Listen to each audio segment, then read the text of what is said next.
Initiating moisture.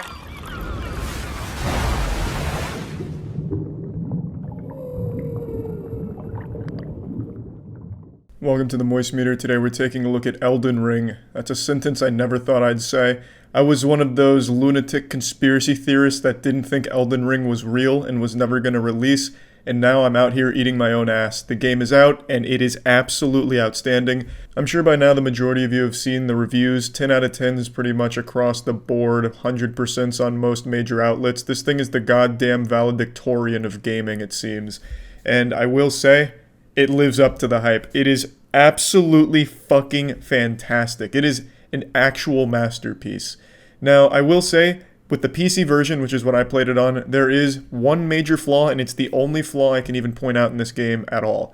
It is an inconsistent frame rate. There was a lot of times where the game would just chug along during an intense fight, or if the terrain just became like overwhelmed with enemies. Then the frames would drop to like 15 FPS for just a couple of seconds, but it was enough to get you killed, because all of a sudden the game's lagging and you can't dodge in time, so you get fucked up. That is the only complaint I have about the game, and it's being addressed from the From Software team, from what I read. So that's going to be fixed, and after that, I have no complaints. I think everything that they did with Elden Ring, they did masterfully. Just like everyone's saying, the game is the culmination of everything From Software learned over the last decade or so of making the Souls series, plus Bloodborne and Sekiro, all rolled into the perfect package. Just this amazing entree, this beautiful dish that's so tasty even Gordon Ramsay would shit himself and come at the same time. It is unbelievable what they've been able to do here. Going into this knowing it was going to be open world, I expected it to just be kind of open world, like a pseudo open world. Not really fully realized, pretty primitive, because it's their first foray into that kind of ballpark. And I thought they were just going to dip their toes in it. They didn't. They dipped their entire fucking sack in here. They cannonballed into this pool. The world is massive. Absolutely massive. And it doesn't feel tedious to traverse, and it also doesn't feel dead, because there's a lot of enemies and there's a lot of just like open world mini bosses scattered throughout, dragons that you can kill, and just exploring you'll find caves, you'll find unique items, you'll find unique NPCs that'll end up going back to one of the hub worlds, and you can talk to them, learn more about them, complete quest lines from them. It is so good. It really blew me away with just how big the world was. The scope of this game is unlike anything I was expecting going into it. And there's so many layers to it. There's not just one surface level area to explore. It also goes deep underground. For example, there was this elevator in the middle of the forest that I found where you pay a couple keys, you get to unlock it, you go down, and it's unironically like a 6-minute uninterrupted elevator ride straight to hell. And by the time you get to the bottom, you get to this beautiful riverbank, and it is a massive area. There's like 4 different Lost Graces, which is your bonfires basically. And it's so huge. I think there's 3 bosses there. The main one is this deer spirit that you can revive and fight. And the deer spirit has a great soundtrack that backs it. The entire thing is just so cool, and it's just from exploring and finding this elevator. It's amazing just how much there is here. There's so many zones, and all of them are huge and so full of life. In that riverbank zone that I'm talking about right now, there's these like ghost archers that are aimbotting, so every time you try and go by them, they just fucking blast you, and it makes you really mad. But you can't help but be like, they're kind of cute though. Like, they're kind of beautiful looking. So you're like dodging these, well, you can't really dodge them. You're trying to like not get blasted by these archers as you're trying to light pillars to fight the deer spirit. There's just so much to do. The scale of this game is amazing. And there's so many bosses. I think the final tally is there's 83 unique bosses in the game. Or no, there's 83 bosses and 77 of them are entirely unique. So it's crazy. Like, there's so much to do.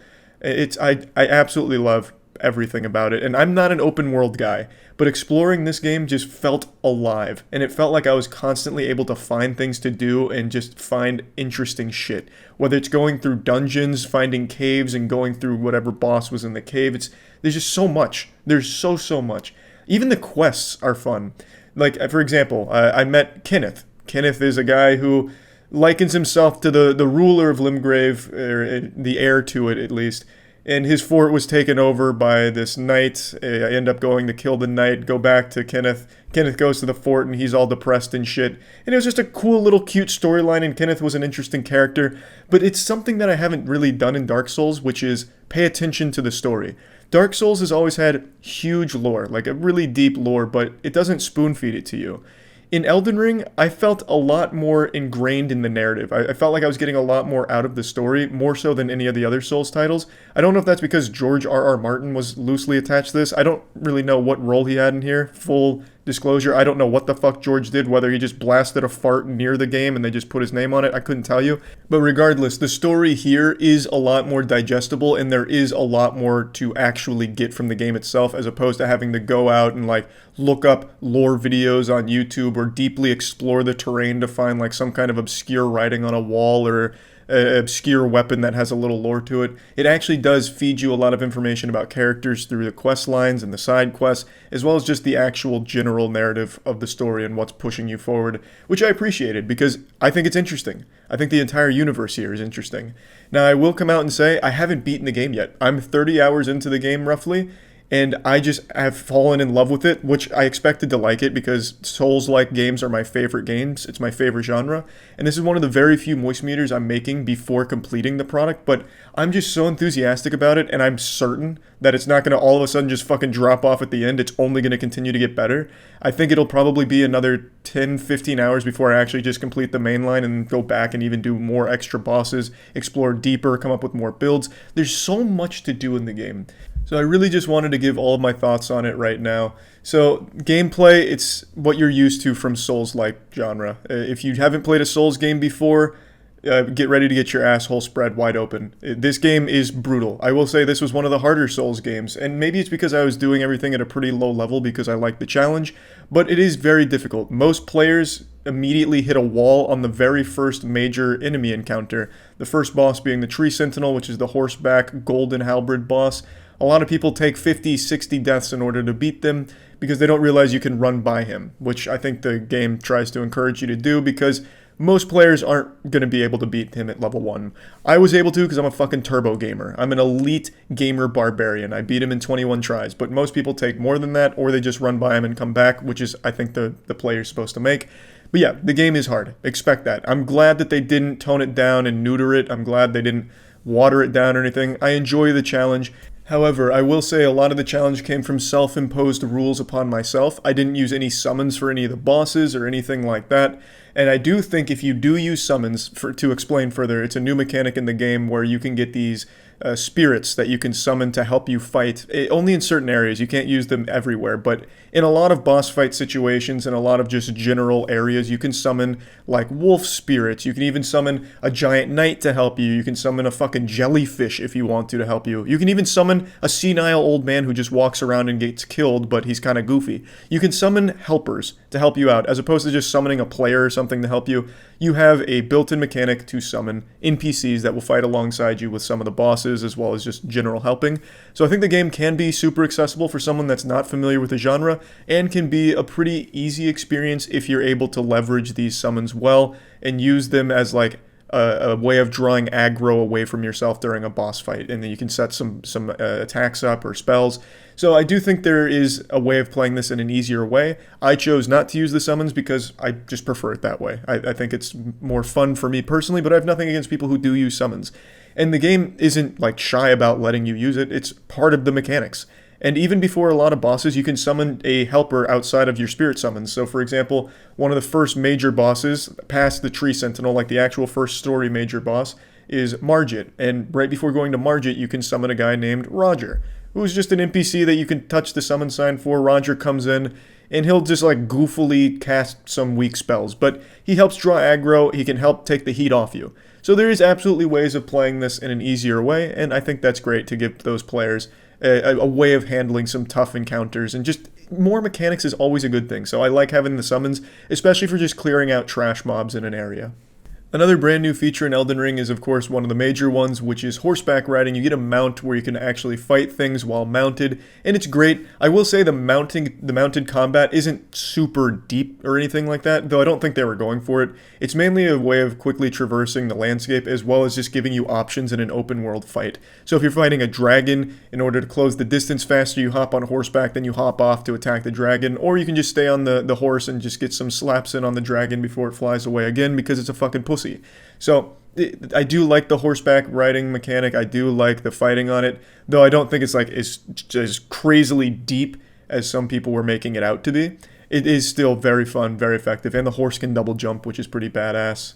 Another thing I was really surprised about is just how many new things they added to the game. I was expecting this to be kind of just more Souls without a whole ton added, but no, they really went all in. They, like, aside from just the summoning mechanics, aside from the open world, aside from the horse, they just added so many other features into this game that I didn't expect at all.